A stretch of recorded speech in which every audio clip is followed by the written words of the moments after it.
Muito bem, estamos voltando. O programa de hoje recebendo a senadora Lúcia Vânia, que é do PSB, ela que também é presidente estadual do partido. Senadora, eu gostaria de ouvir a senhora deu declarações, inclusive, ao site goiasverdade.com.br essa semana, dizendo que a senhora só quer falar sobre eleições em 2018. A senhora começou a dizer isso, que só quer falar de 2018 em 2018, a partir de um determinado momento em que a senhora deu entrevistas, fazendo inclusive críticas ao governo, e depois a senhora disse que o que tinha que falar já falou. Por que a senhora não quer falar mais agora sobre 2018, afinal? Bem, é porque nesse momento, Paulo, nós estamos vivendo uma situação atípica, uma situação política atípica. Eu estou no Congresso há muito tempo e eu nunca vi uma situação como essa que nós estamos vivendo. E é claro que a nossa atenção tem que ser toda voltada para o Congresso, porque não é fácil a gente trabalhar no cotidiano em meio a uma crise como essa. Então, se você não tem um foco, se você não se dedica ao trabalho, você acaba se perdendo nessa confusão que virou a atividade política. Mas não é a hora exatamente em meio a essa confusão, não é a hora de buscar um novo caminho, e esse novo caminho só virá através de novas práticas políticas, no caso da senhora como senadora? Sim, um novo caminho que eu entendo é o caminho do trabalho, é o caminho do resultado. Eu sempre entendi que o trabalho parlamentar tem que funcionar como resultado, porque se você quer trabalhar, você trabalha na atividade política. Se você não quer, você não trabalha. E a forma de você mostrar o trabalho é mostrando o resultado.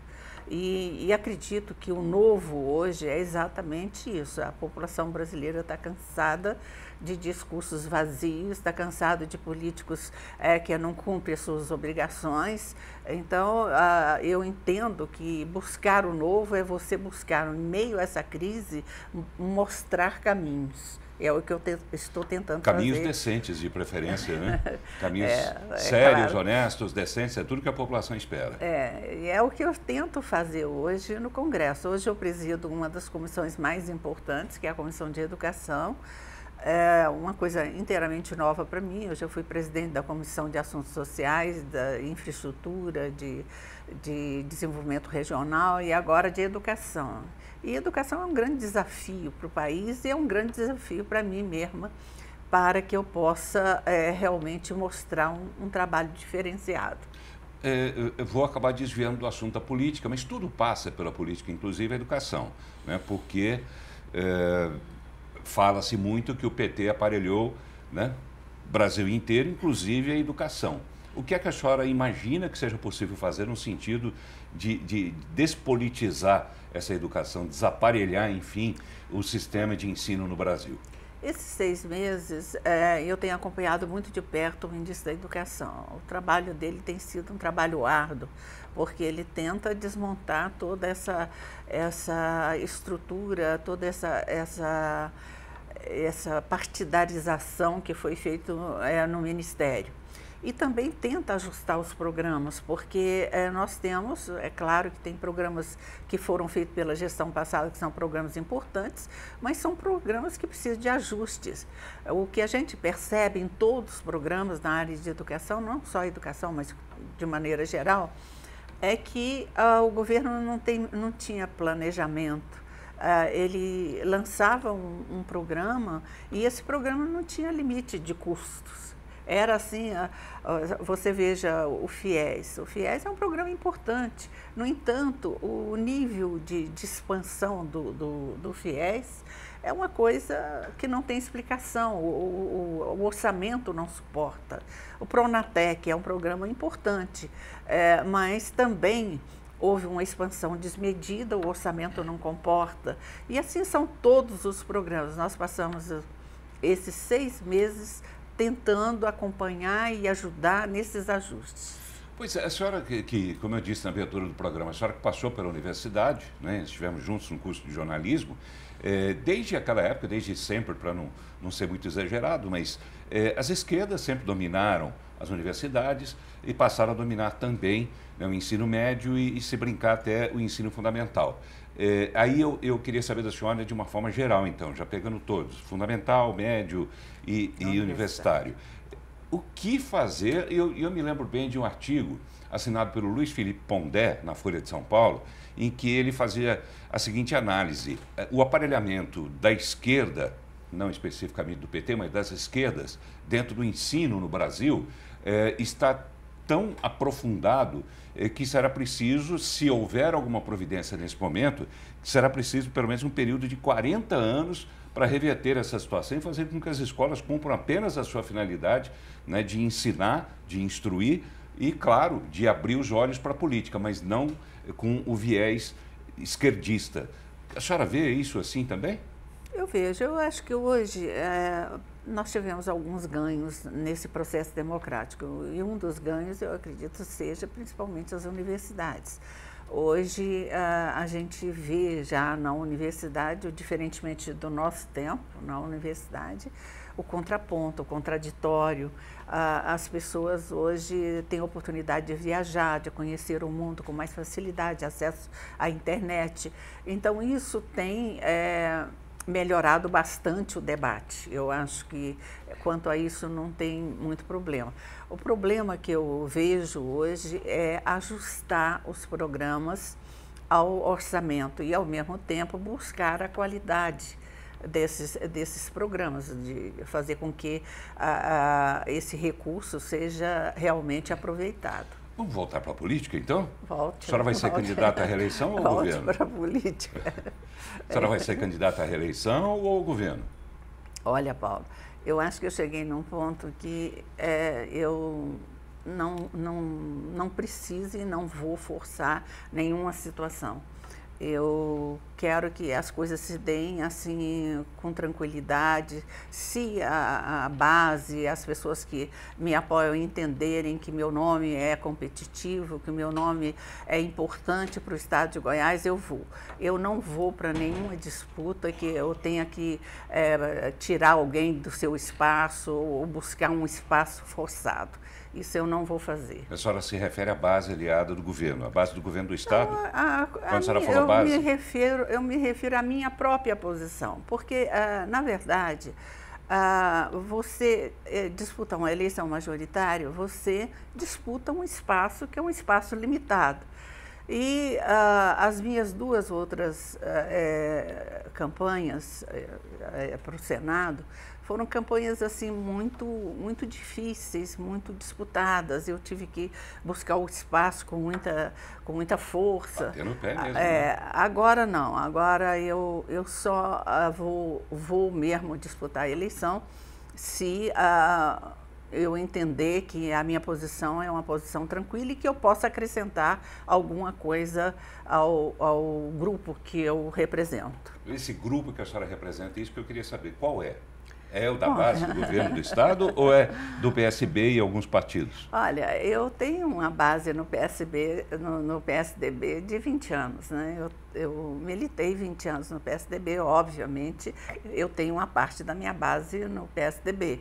E tenho hoje a responsabilidade de estruturar um novo partido. Esse partido, eu tenho trabalhado nele assim de forma muito delicada, e eu quero formar um partido que venha ao encontro do que a sociedade deseja, uma coisa diferente. Então, eu não tenho pressa de fazer o partido crescer, de fazer o partido tirar pessoas de um partido para o outro, não tem nada essa preocupação.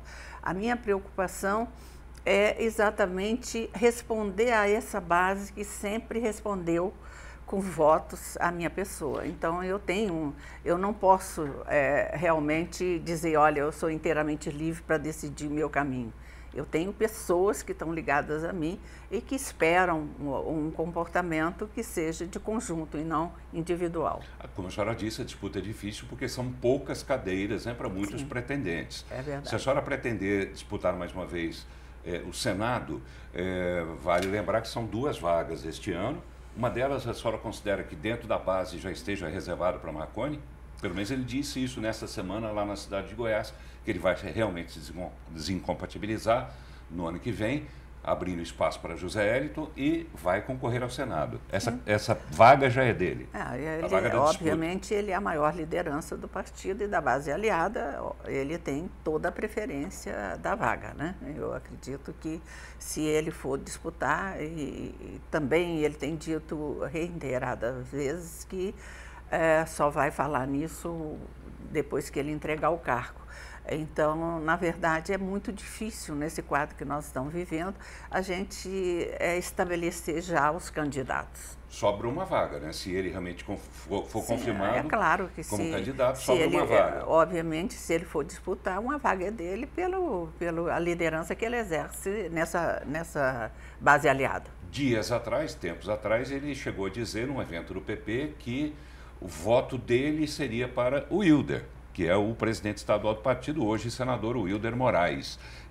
Isso a senhora entende como sendo que o Wilder já teria também uma vaga assegurada? Como é que a senhora entendeu essa afirmação do governador? Olha, eu entendi isso com a naturalidade. Você dá o voto para quem se achar que deve merecer o seu voto. Mas se ele é a maior liderança dentro da base, mas o voto dele é um voto, né? Ele tem o direito de dar ele para quem ele quiser. Ficou meio misteriosa essa declaração, porque o voto pode ser tanto o voto pessoal quanto a vontade dele de que o Wilder seja o candidato. O Wilder é uma pedra no sapato da senhora?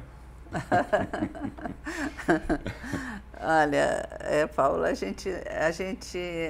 eu acho que todo candidato é um candidato competitivo. Se ele se habilita a ser candidato ao Senado, obviamente ele deverá ser um candidato competitivo. A senhora vê essa movimentação de Wilder, porque a gente costuma dizer, que já disse aqui no programa, inclusive no site goiasverdades.com.br, você que quer ficar bem informado sobre as coisas da política, também acesse o nosso site. Eu já disse que lá um dia, um título a gente colocou assim, lembrando aquela musiquinha, lembra onde a vaca vai? Aonde Marconi vai, o Wilder vai atrás. E a gente não vê a senhora com essa frequência junto com o Marconi ultimamente. Por quê? Bom, eu disse para você que nós vivemos um momento singular no Congresso Nacional. E eu toda a vida entendi que a responsabilidade para você representar Goiás no Senado é muito grande. Então, eu tenho uma agenda. A minha agenda eu a cumpri de forma rigorosa nesses 2 anos, ajudando o governo a sair dessa crise. Eu fui responsável por trazer para o estado de Goiás 1 bilhão e 600 milhões de reais para o governo sair dessa dificuldade. A minha filha era secretária da Fazenda, eu tinha obrigação, não só por ela, mas pelo Estado que eu represento, de trabalhar e fazer com que o Estado saísse da dificuldade que ele se encontrava.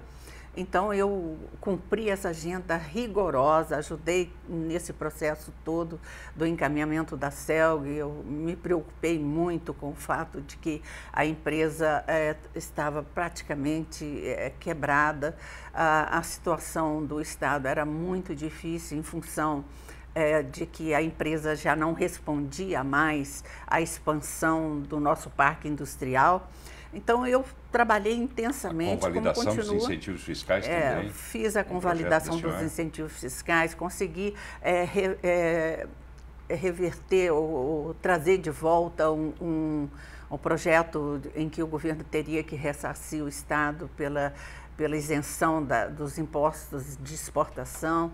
Então, eu trabalhei intensamente e eu tinha uma agenda. E eu tenho sempre comigo que para você poder trabalhar uma agenda rigorosa como essa, você precisa ter força dentro do Congresso, você precisa estar presente, você precisa participar de tudo.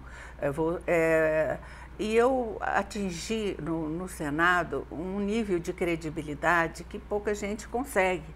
E nessa credibilidade que eu jogo todo o meu trabalho. E tendo isso, eu não preciso ficar recorrendo toda hora ao governo, às pessoas para me ajudar. Eu preciso mostrar a minha força, eu preciso construir caminhos para ajudar o Estado. É o que eu faço. A senhora é uma política experiente, com base nesse cenário que a senhora conhece bem, neste momento em que estamos gravando o programa. Eu gostaria de saber da senhora que perspectiva, que que perspectiva a senhora vê para que a senhora seja a segunda candidata ao Senado dentro dessa base do governador Marconi Perillo? De 0 a 10. Não, eu não posso fazer essa... Eu não posso responder essa pergunta sua, porque isso vai depender muito do que vai acontecer até o final do ano. Como a população vai avaliar cada político, como a população vai avaliar o meu trabalho. Enfim, nós temos um quadro totalmente novo. A população hoje está rejeitando todos os políticos, ela não consegue ainda separar quem é que trabalha, quem é que não trabalha, quem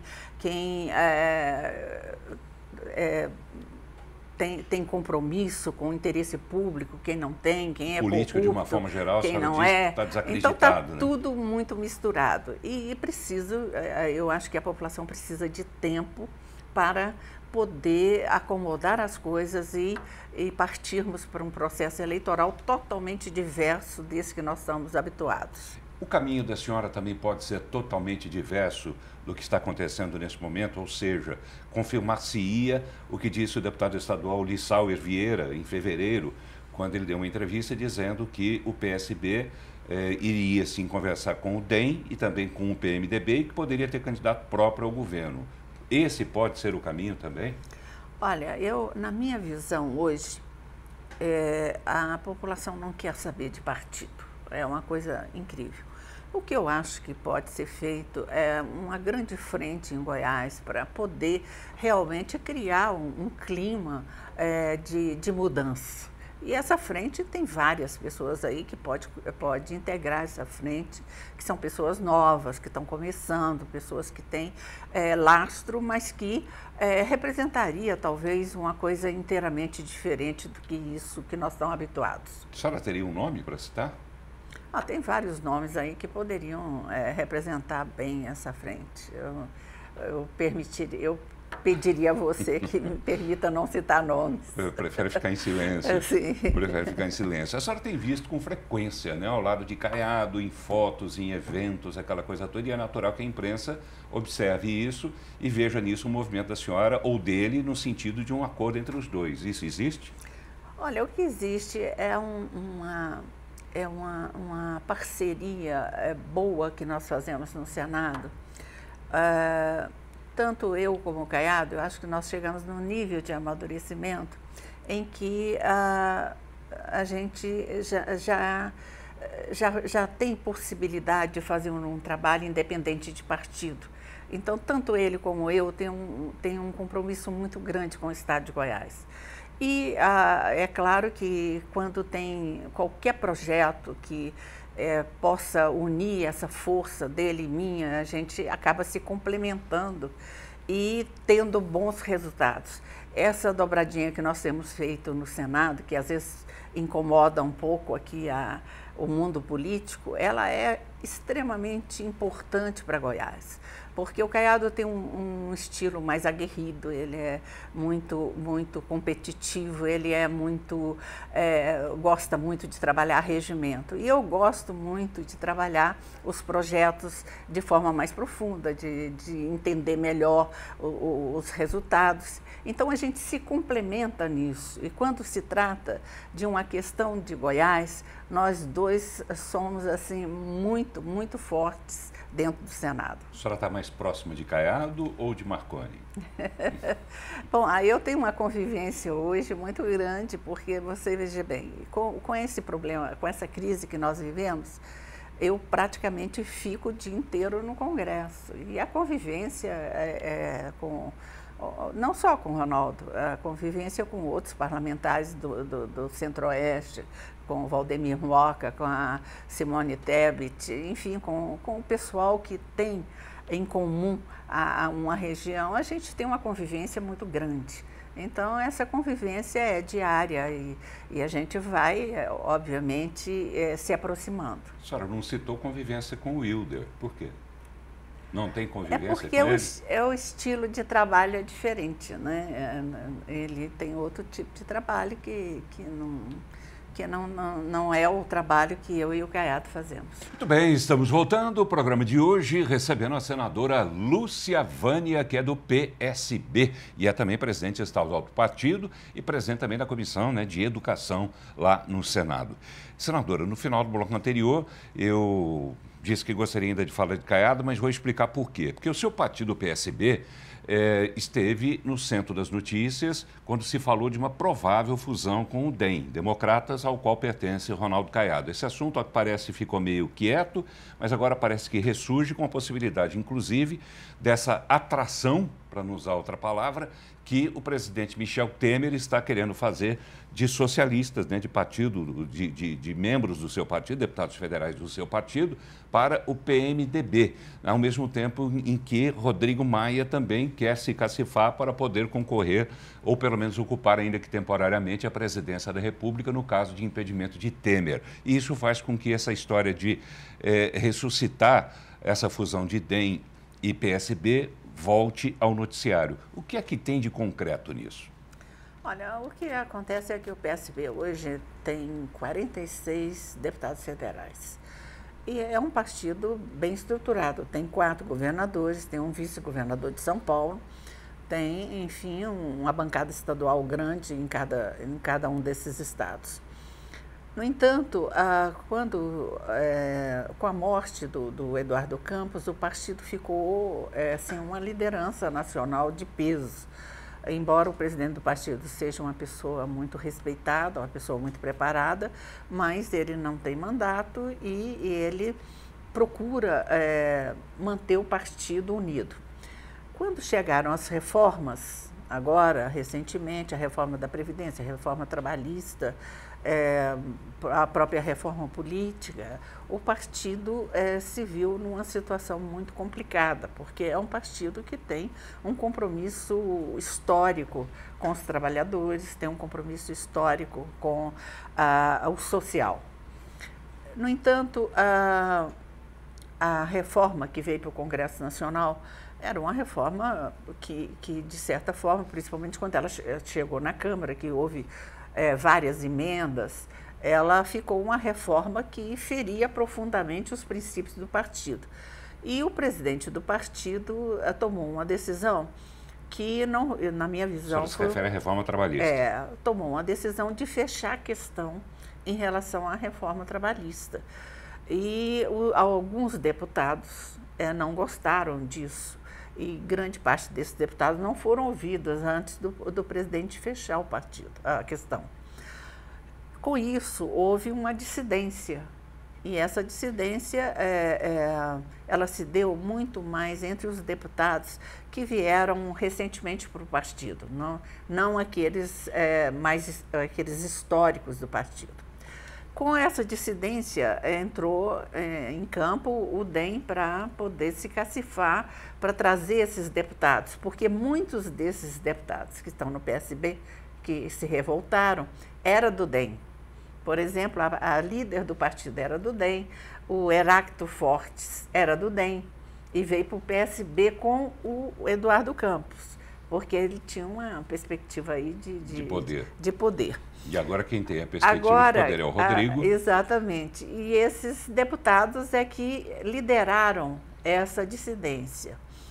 Com essa ação do DEM, feita pelo presidente da Câmara, o Temer se viu também no direito de puxar para o PMDB essa dissidência. Claro. E que deu esse conflito com o presidente da Câmara e o presidente da República, né?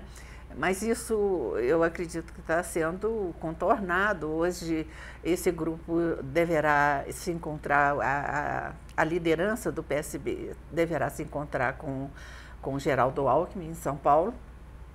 Eles vão tratar desse assunto. O vice do Geraldo Alckmin é do PSB, é o França.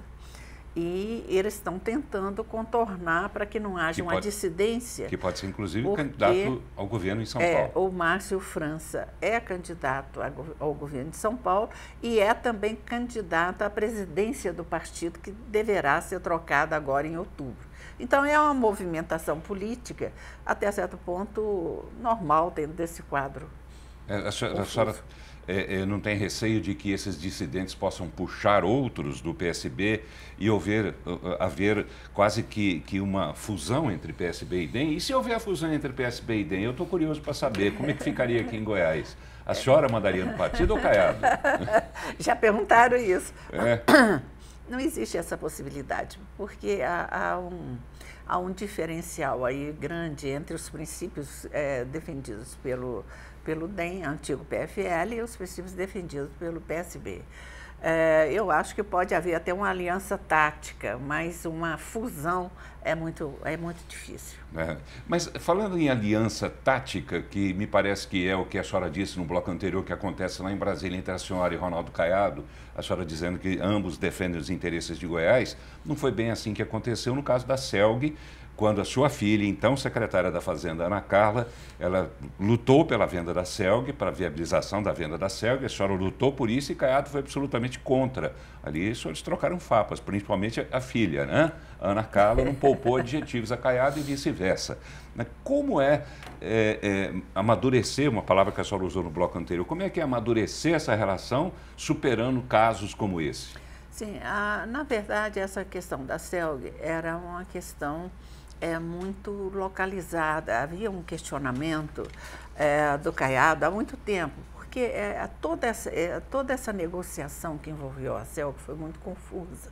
E você tinha disso na campanha mesmo para o Senado. Eu estive aqui no debate, eu, Demóstenes e Marconi, e essa questão já era uma questão problemática. Ela não era... Eu me lembro dos bastidores. Ela não tinha muito consenso. Me lembro dos bastidores, o que a senhora disse nos bastidores, que não disse no ar. Ela não tinha consenso. Então, era... Toda a vida, eu que acompanhei a criação da CELG, que vi o desenvolvimento dela. Irapon foi presidente da CELG, o René Pompeu de Pina, que é um grande amigo, também foi presidente. Então, eu acompanhei muito a história da CELG e, obviamente, eu sempre tive o interesse que a empresa fosse uma empresa estatal, uma empresa que pudesse crescer com o Estado. No entanto, ela entrou num processo de deteriorização tão grande que tinha que haver um resultado, porque o Estado já não podia mais conviver com a empresa na situação que estava. E essa compreensão eu tinha porque eu acompanhei essa história, diferentemente do Caiado, que acompanhou a história por fora, não por dentro como eu acompanhei. E há uma certa... um desconforto entre o Caiado e o governador. E, nesse caso, pesou bastante isso. Mas, o lado pessoal de Caiado. O lado pessoal de ambos, né? Eu acho que ali tem um conflito muito sério. Mas ali naquele episódio, eu mostrava para ele com todos os números que não tinha saída, que a saída teria que ser aquela. E era melhor para o estado de Goiás. Ele, obviamente, tomou o caminho dele. Com o tempo, essas coisas vão sendo ajustadas. Ele foi vendo, e ele sabe, como eu sei em relação a ele, que tanto ele como eu defendemos com toda a força o Estado de Goiás. E acho que, à medida que a gente vai convivendo e vendo a defesa que cada um faz, que é sincera, que é correta, isso aproxima a gente. E é isso que está se dando. Talvez também a idade faz com que a gente seja mais tolerante, mais paciente. É mesmo? A senhora está assim? Eu acho que é. Senadora, a senhora está mais perto, agora eu vou fazer a pergunta trocando os personagens. A senhora está mais perto de Caiado do que de José Hélito? Eu não entendo esse mais perto que você pergunta. A senhora se sentiria mais à vontade subindo num palanque para pedir votos para Caiado ou para José Hélito? Olha, nesse momento eu tenho que dizer para você que o meu foco é o Congresso Nacional. Ah, mas que a senhora trata desse assunto, trata. Fora do ar, Não. mas trata. Não, Mesmo? não, agora, até agora não. Eu acho que, recentemente os jornalistas me perguntaram, você acha que tem uma candidatura consolidada? Eu acho que não. Por quê? Por esse quadro que nós estamos vivendo.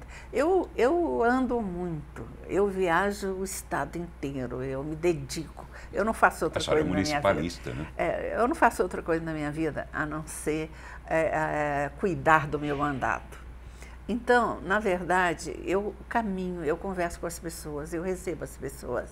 Eu vejo que não tem clima para se falar em candidatura nesse momento. Mas a gente tem, de qualquer forma, né, o programa é de política, né, e eu pretendo ouvir e levar até você, telespectador, o máximo que eu conseguir extrair dos nossos convidados, claro, sem obrigá-los a dizer aquilo que a gente gostaria que eles dissessem. Mas eu sou obrigado a fazer as perguntas e a senhora fica à vontade, naturalmente, como qualquer outro convidado que venha aqui, né, de responder ou não, ou de guardar lá para frente a resposta. Paulo, o pessoal fala muito assim que queria que eu falasse como a Ana Carla fala. Seria bom, hein? Seria bom. A senhora já então, falou. Eles estabelecem a comparação. Eu disse, bom, eu tenho o triplo da idade dela, né? Ana Carla que deixou saudades aqui, né? Uma grande pessoa. Mas eu queria também, ainda falando sobre a política, eu queria saber, senadora, essa aproximação da senhora com o Caiado, a senhora tem conversado com Íris? Tenho, né? Tem? Conversado Dá para dizer assim, o quê? Conversado... Política? Não. Eu tenho, eventualmente, quando eu encontro, converso, eu tenho um carinho muito grande por ele.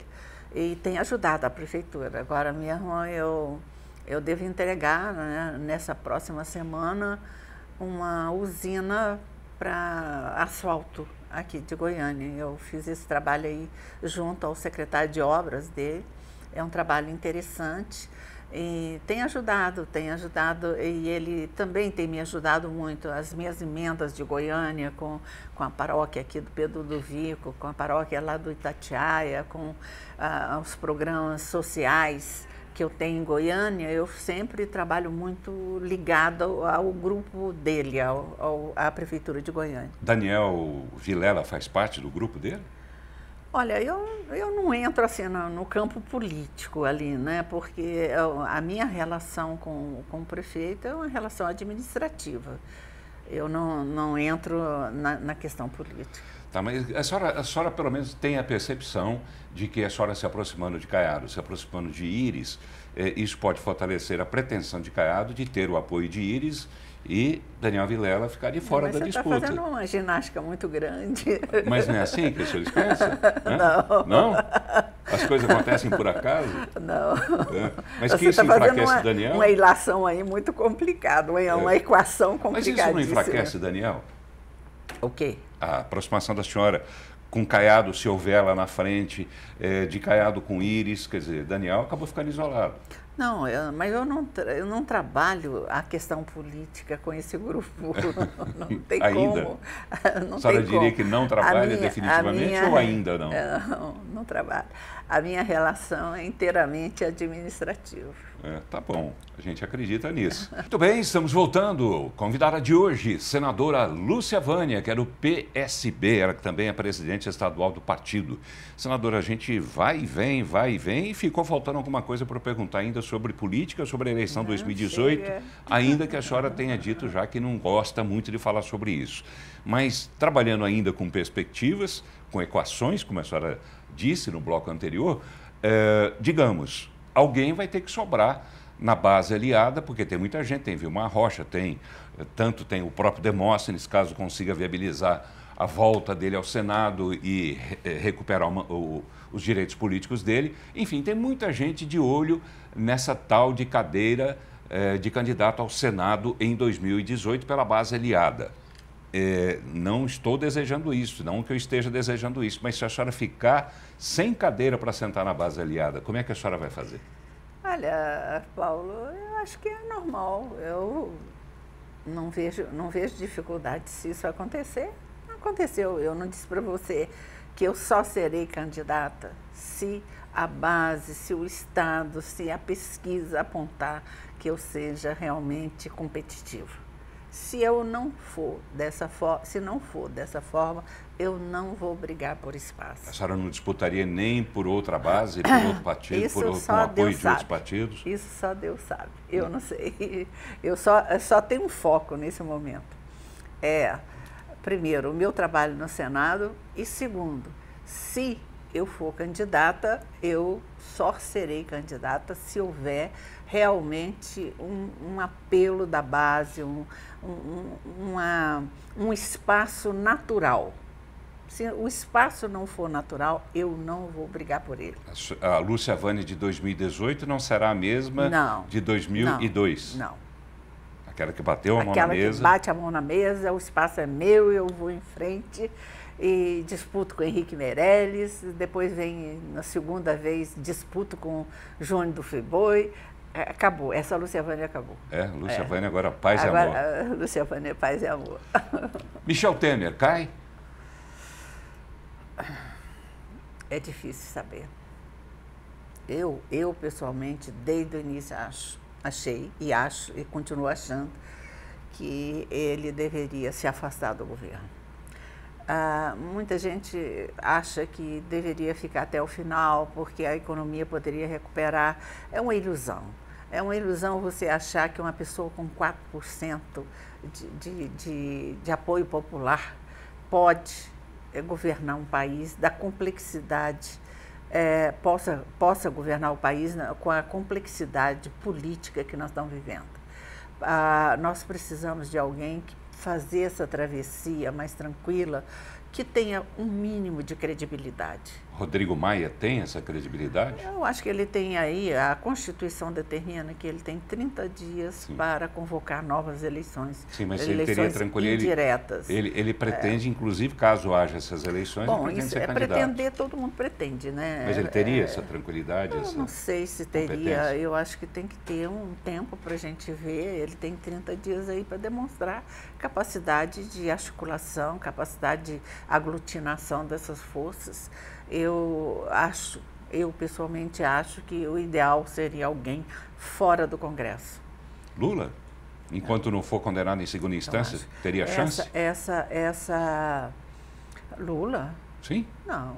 A senhora entendeu quem? Não, eu acho que Enquanto não for condenado em segunda instância, ele pode. É uma pessoa que possa fazer a transição.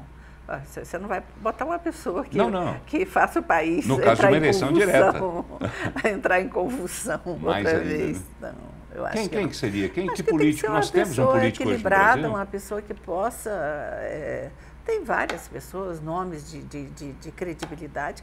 A travessia são aí 6, 7 meses. Eu acho que isso é um tempo muito curto. Uma pessoa que possa segurar o governo até as novas eleições.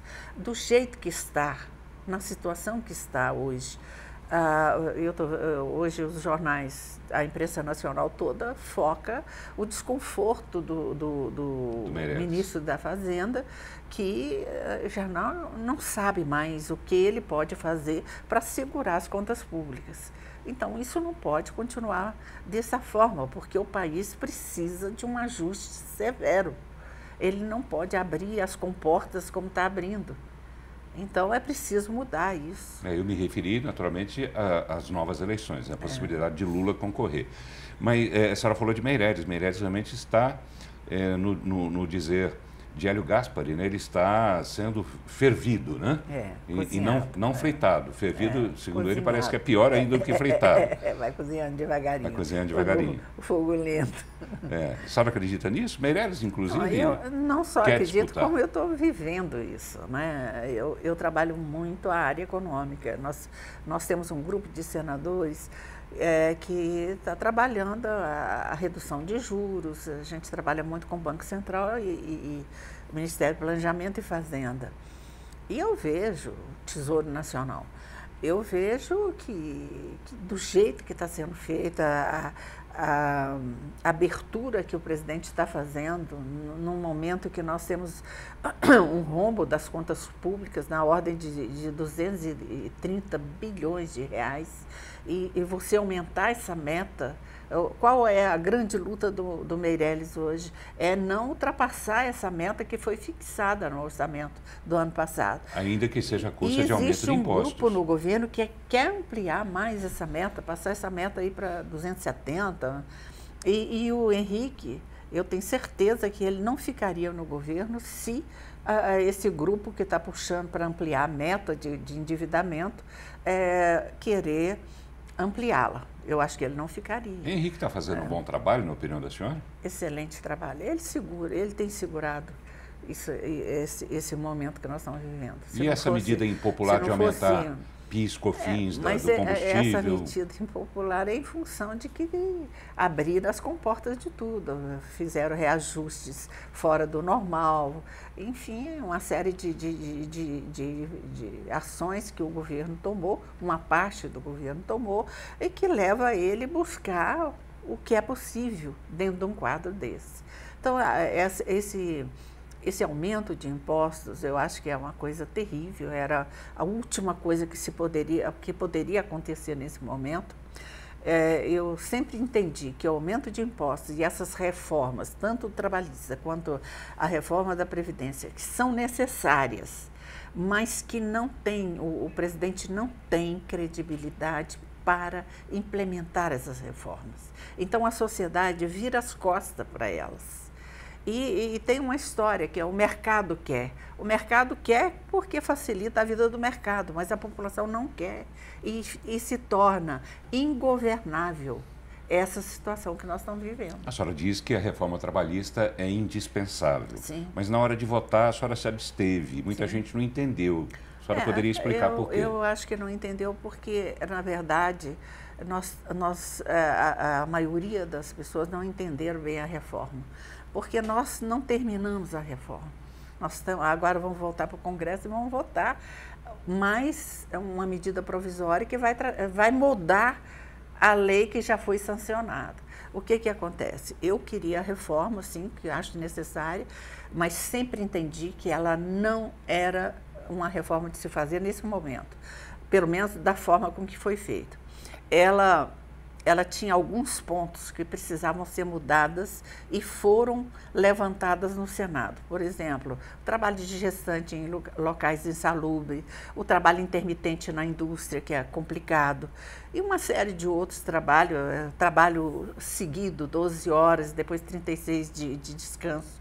Isso funciona na indústria, em São Paulo, em Goiás, mas não funciona na zona rural. Você já pensou um cortador de cana trabalhar 12 horas por dia, ter meia hora de almoço? Isso não existe. Então, esses pontos foram levantados no Senado.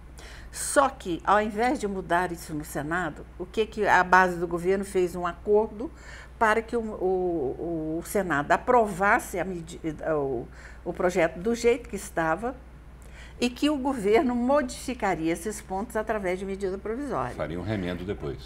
Então, o que eu estou no Congresso há muito tempo. Eu sabia que essa medida provisória ela seria complicada, porque a Câmara não ia concordar. E qual era o argumento do governo? O argumento era que tinha que votar do jeito que estava, porque se voltasse para a Câmara ia modificar. Ora, a medida provisória vem agora. No dia seguinte, o presidente da Câmara disse o seguinte: eu não tenho compromisso com esse acordo, eu não vou votar essa medida provisória. Então, o meu voto estava certo. Porque eu entendia que grande parte da reforma ela deveria ser votada, mas tinha os pontos que eu queria votar contra esses pontos, como votei. Eu votei o destaque em favor da gestante, contra o trabalho intermitente e contra essa jornada seguida de 12 horas para o trabalhador rural. Houve remendos, né? Esse da gestante, por exemplo, trabalhar em lugar insalubre, foi trocado por uma palavrinha, uma frasezinha a mais, dizendo desde que o patrão garanta que não há risco para ela. A maternidade tem função social. ela precisa ser protegida pelo Estado. A maternidade não é questão, não é uma discussão de gênero, homem ou mulher. A maternidade, uma criança nascer saudável é bom para a sociedade, porque ela vai ser um trabalhador amanhã produtivo, vai ser um trabalhador, enfim, com saúde. É uma questão humanizante isso. E se o Estado não protege a maternidade, eu não sei mais o que o Estado vai proteger. Senadora, a gente ainda tem cerca de 2, 3 minutos para encerrar o programa e eu gostaria de retomar o início do nosso programa, quando a senhora falou sobre a sua decisão de não querer falar muito sobre a eleição em 2018, dado o momento político. E ao longo do programa a senhora foi desenhando esse momento político, aqui em Goiás e lá em Brasília também, no país todo. Então eu gostaria que a gente encerrasse, depois de a senhora enumerar tantos tópicos, que a senhora deixasse uma mensagem até para o telespectador sobre o que fazer, qual é a saída, tem saída, o que é que nós podemos e devemos fazer para melhorar a política no Brasil, além, claro, de escolher melhor, mas a gente escolhe de repente um que lá na frente se mostra indigno daquele voto. Fazer o quê, senadora, para a gente encerrar? Para resumir tudo, Paulo, eu diria para você que nós falamos de tudo, menos daquilo que é mais necessário. O quê? A reforma política. Ah, sim. A reforma política é a rainha das reformas. É ela que deveria estar sendo discutida nesse momento com a sociedade. É ela que a sociedade quer ouvir. Ela quer saber como é que vai ser financiada essa campanha. Como é que vamos eleger um governador. Qual o limite de gastos que vai ter essa eleição. É isso que eu acredito que a sociedade quer. Se nós não tivermos uma reforma política, nenhuma outra reforma vai consertar esse país. Mas os políticos não querem fazer de uma forma geral, não generalizando, mas boa parte dos políticos não quer essa reforma. A única coisa que eles pensam é na janela de transferência para poder mudar de partido de acordo com a conveniência. A Lava Jato teve de todos os benefícios que ela trouxe, eu acho que o mais importante foi despertar a sociedade para um sistema político apodrecido que nós temos, que esse sistema político precisa mudar. E hoje a sociedade sabe por que é essa algeriza da sociedade com os políticos, porque ela sabe que tudo isso que está sendo, todo esse sistema, ele acaba desaguando nesse resultado. Então, na verdade, a sociedade hoje vai fazer essa mudança. Se o Congresso não fizer a reforma, a sociedade vai fazer através do voto. Através do voto e através das manifestações, né, que aconteceram lá em 2013, né, 2014 também, mas que deixaram de acontecer a partir exatamente da chegada da Lava Jato, porque as pessoas ficaram incrédulas, ficaram desiludidas com a política de uma forma geral. E aí que está o erro, porque boa parte dos políticos só funciona se tiver pressão. Então, rua é o melhor caminho para fazer pressão para os políticos.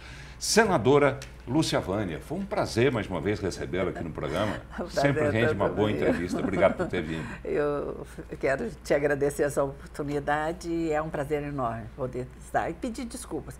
Tantas vezes você convida e eu não posso estar aqui. Imagina, eu sei da sua agenda. Mas eu sempre que venho aqui eu tenho uma alegria enorme, porque eu tenho um espaço grande para poder falar o que eu penso e mostrar para aqueles que me acompanham o que eu penso e como eu estou conduzindo o meu mandato no Congresso Nacional. Com total liberdade. Né? E, por gentileza, mande um abraço, retribua meu abraço à Ana Carla, né? Pois não. Que hoje está no Chile. Está no Chile. Dando uma descansada. Mando um abraço para você. Obrigado, senadora.